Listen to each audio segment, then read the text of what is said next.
प्रभु जी, लेकिन एक प्रश्न ये उठता है कि आप भक्ति में आए, ठीक है, लेकिन केवल भक्ति ही क्यों जरूरी है? हम लोग दूसरे नाद योग, क्रिया योग, सांख्य योग, ज्ञान योग, कई सारे सनातन धर्म में शाखाएं हैं, लेकिन भक्ति में ऐसा क्या विशेष है जो आपने भक्ति को चुना है? देखिए, ये शास्त्र का विधान है कि ज्ञान हो, कर्म हो, ध्यान हो, और चाहे कितने भी कलियुगी मैन्युफैक्चर्ड योग क्यों ना हो, उसमें से सर्वोत्तम योग अगर कोई है तो वो भक्ति है। क्योंकि भक्ति में ना केवल भगवान के साथ हमारा संबंध जुड़ता है, लेकिन भगवान के साथ हमारा प्रेममय संबंध जुड़ता है। और जब हम प्रेम की बात करते हैं तो फिर वो व्यक्ति स्वयं के इच्छाओं को पूर्ण करने के लिए कार्य नहीं करता है, अपितु भगवान के इच्छाओं को पूर्ण करने के लिए कार्य करता है, तो उसे प्रेम कहते हैं। कृष्णेन्द्रिय प्रीतिवांछा धरे प्रेम नाम, उसे प्रेम कहते हैं। अब कृष्ण इंद्रिय को संतुष्ट करने के लिए जब हम कार्य करते हैं तो वो केवल कार्य भगवान को संतुष्ट नहीं करते हैं, लेकिन भगवान को संतुष्ट करने के लिए किया गया कार्य हमारे समस्त अनर्थों को समूल नष्ट कर देता है। अब आप देखोगे कि षष्ठम स्कंद के प्रारंभ में यह प्रश्न पूछा गया महाराज परीक्षित के द्वारा सुखदेव गोस्वामी को। तो सुखदेव गोस्वामी को प्रश्न पूछा गया कि, तो सुखदेव गोस्वामी कहे कि आप ज्ञान का मार्ग अवलंबन करो। महाराज परीक्षित ने पूछा था कि कलियुग में जीव पापों से कैसे मुक्त हो सकता है, क्योंकि पंचम स्कंद के अंत में पापों का वर्णन आता है, भयानक पापों का, और पापों के परिणाम स्वरूप नाना प्रकार के नरकवास का वर्णन पंचम स्कंद के अंत में आता है।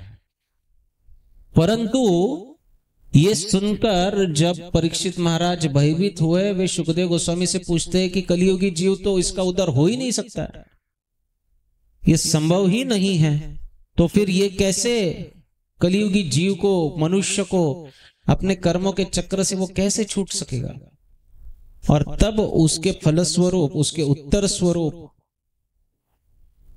सुखदेव गोस्वामी जो है वो प्रथम कर्म का अनुसंधान कराए कि आप कर्म करो, प्रायश्चित्त करो, कर्म को कर्म से काटो। नहीं, कर्म से नहीं हो सकता है, क्योंकि कर्म करेंगे तो कर्म, पिछले कर्म तो कट जाएंगे, लेकिन ये कर्म का फल तो फिर भी बाकी रह सकता है।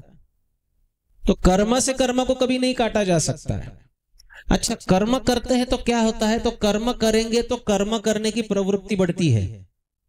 आप अगर देखोगे भक्ति रसामृत सिंधु में रूप गोस्वामी पाद कहते हैं कि कर्म करने से क्या होता है, बीजम और कूटम। तो कर्म का बीज यानी फल उत्पन्न होता है, कर्म का बीज यानी कर्म करने की प्रवृत्ति बढ़ती है, और कूट यानी कर्म का राशि फल बन जाता है। तो ये दोनों ही कर्म का फल स्वरूप है। तो कर्म से कर्म का फल चाहे तो आप प्रायश्चित्त से काट सकते हो, लेकिन जो कर्म करने की प्रवृत्ति जीव में बन पड़ी है उसे कैसे काटोगे? तो उसके लिए आपके हृदय के अभद्रों को, आपके हृदय के अनर्थों को नाश करना होगा, नष्ट करना होगा। और वो कैसे नष्ट होंगे? वो नष्ट होंगे केवल और केवल भक्ति से। ये भक्ति और अन्य मार्गों में बहुत बड़ा अंतर है। कर्म से, कर्म का फल पाप या पुण्य, इसको हम काट सकते हैं प्रायश्चित्त से, लेकिन कर्म करने की प्रवृत्ति को नष्ट नहीं कर सकते। ना ही ये ज्ञान से हो सकता है, क्योंकि ज्ञान में, कर्म में भोग की इच्छा है और ज्ञान में त्याग की इच्छा है।